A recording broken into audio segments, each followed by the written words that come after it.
inégalités, bien sûr, elles ont toujours existé, notamment entre pays, mais en fait, ce n'est pas forcément très connu, les pays sont bien plus inégalitaires aujourd'hui qu'avant la révolution industrielle. Au XVIIe, au XVIIIe siècle, tous les pays étaient comparables.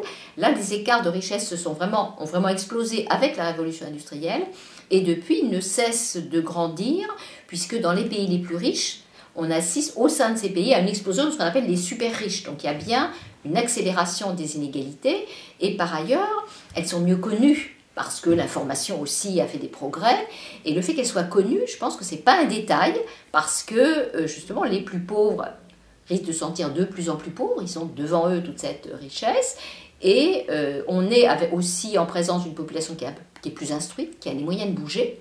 Elle peut partir, ça peut engendrer des migrations, ça peut engendrer des contestations. Donc je pense que la planète aujourd'hui est davantage réactive d'une certaine manière par rapport à ces inégalités. C'est à la fois un défi éthique et un défi écologique. C'est un défi éthique parce que dans nos pays, pour légitimer les inégalités, on invoque des idéologies comme le mérite, par exemple, dire oui, certains méritent de gagner plus, etc. Donc on est quand même très marqué par cette idée qu'il faut les justifier, les inégalités. Et que, alors, il peut y avoir des religions, il peut y avoir des mythes, il peut y avoir des récits qui essaient de les justifier, mais nous, on est très portés à mettre en avant le mérite. Or, sur la planète, on voit bien que ça ne marche pas.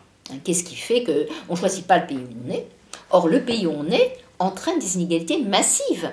Quand on est au Rwanda, on n'est pas au Canada. Qu'est-ce qui peut justifier les inégalités? Entre les pays, les différences d'espérance de vie, elles peuvent aller jusqu'à 30 ans. Donc ça, c'est quand même une inégalité massive si on pense que la vie a une valeur. Or, qu'est-ce qui peut le justifier? On voit bien que la méritocratie, ça ne marche pas. En plus, dans certains cas, on peut être en partie responsable de la pauvreté de certains pays. Donc ça, c'est un problème éthique. En plus, ça implique des devoirs de réparation éventuels avec ces pays. Donc on a bien affaire à un problème de justice. Ce n'est pas simplement la faute à pas de chance. Il faut légitimer ces inégalités et on a du mal.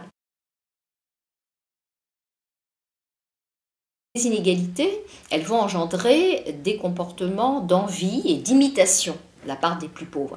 Moi, je me suis toujours demandé, quand je voyage dans les pays pauvres, qu'est-ce que peuvent penser les gens quand ils regardent sur leur télé des séries américaines alors qu'ils n'ont rien, à part la télé.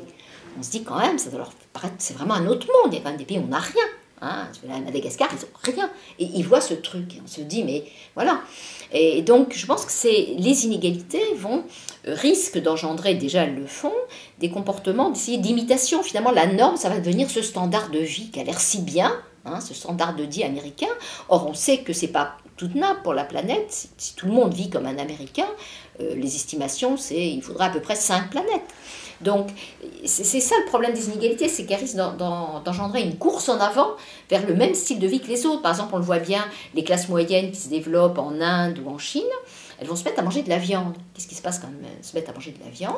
Il va falloir plus de viande, de céréales, et puis ça va faire monter le prix des céréales et ça engendrera des émeutes de la faim. Donc, dès lors que le monde est fini, ces comportements de course en avant qui sont nourris par les inégalités sont tout à fait explosifs.